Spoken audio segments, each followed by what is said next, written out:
Attention mga Filipino senior citizens. Nako po, magandang balita. Tinanggap na po nila ang 10,000 piso na cash benefit mula sa NCSC. Paano din po ba kayo dito makakasali? Pag-uusapan natin dito sa video. Hold up.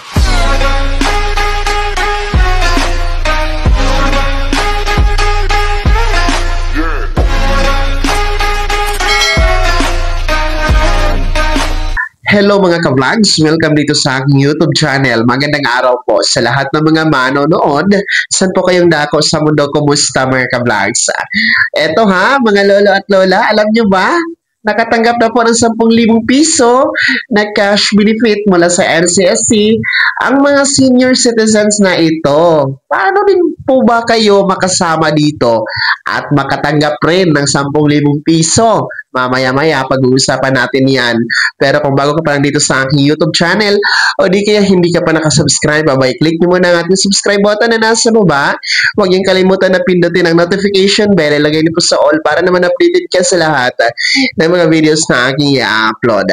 So eto na, makinig dahil sa bayan po ng Pateros, actually sa NCR po ito, sa Luzon mga ka-vlogs, ay nakatanggap po ng 10,000 piso na cash benefit mula sa NCSC ang nasa 75 na bilang ng mga senior citizens. So ito po ay sa ilalim ng Expanded Centenarian Act cash benefit na 10,000 piso na kung saan binibigay po ng gobyerno sa ilalim ng NCSC na pamamahala, no? Binibigay itong 10,000 piso na cash benefits sa mga seniors na umabot sa milestone na edad na 80, 85, 90 at 95 years old. No? 80, 85, 90 at 95 anyos. So, itong 75 senior citizens na ito, dyan po sa Pateros LGU ay nakatanggap po ng tig 10,000 piso. And aside from that, ang LGU ng Pateros ay nagbigay din po ng karagdagang tig 5,000 pesos bawat isa para po sa ating mga lolo at lola, no?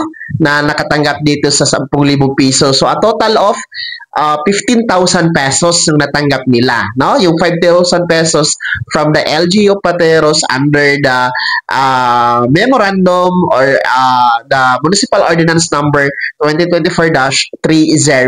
So, aside from that, meron din po silang natanggap na flowers, no? Bouquet ng bulaklak mga ka-vlogs. So, this is proof, no? Pruweba ito na ang Expanded Centenarian Act na 10,000 piso na cash benefit ay talagang binibigay, talagang nangyayari na po mga lolo at lola. So, sa mga gusto pong makasali din po dito at makatanggap ng 10,000 piso from the NCSC, no? Ang gawin nyo po, mag-apply kayo, tumungo kayo sa Office of the Senior Citizen Affairs or OSCA na nasa LGU ninyo or sa CSWDO, MSWDO or LSWDO na nasa LGU ninyo.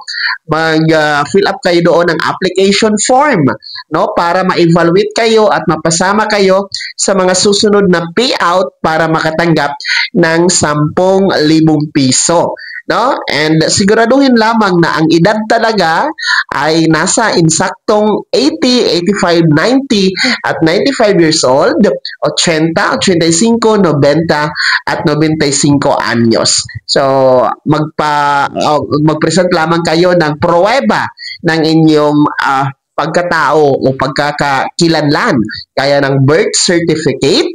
Kung wala naman pong birth certificate, pwede po ang any government-issued ID, gaya po ng SSS ID, UMID, yung driver's license, passport, postal ID, senior citizen ID, at iba pa. Okay? So, mag-apply kayo dahil para naman po ito sa inyo, mga lola at lola. Bigay po yan ng gobyerno sa ilalim ng NCSC. Hello po sa ating mga senior citizen dyan sa Pateros. Kamusta po kayo dyan? Shoutout po sa inyo. Kaya naman, mga senior citizen, ano po yung comment at reaction sa balitang ito? Sino sa inyo dito ang nag-apply na at mag-a-apply pa lang? At sino sa inyo dito yung nag-aantay na lang ng payout dito sa Expanded Centenarian Act? 10,000 pesos cash benefit. Saang lugar ba kayo? No, i-comment nyo po sa comment section na nasa baba. Pakilakip man yung buong pangalan. Bago ako magtapos sa video na to, kung gusto niyo po sumuporta sa aking YouTube channel, maaari niyo pang i-click ang ating super thanks button na nasa baba. Sa mga gusto mong miyembro, pwede i-click nyo lamang ating join button.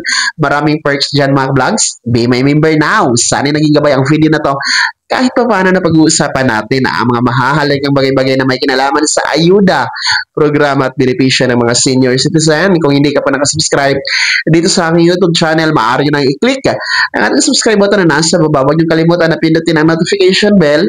Ilagay niyo po sa all para naman updated ka sa lahat ng mga videos na aking i-upload. Maaari nyo nang i-like ang video na to. Kung meron ka pa mga katanungan, maaari nyo i-comment sa comment section na nasa baba. Paki-follow na din po ang aking official Facebook page na nasa screen nyo. Muli po ako si Daniel Timpawa na nagsasabing dito sa aking YouTube channel, pawang katotohanan at lahat totoo lamang.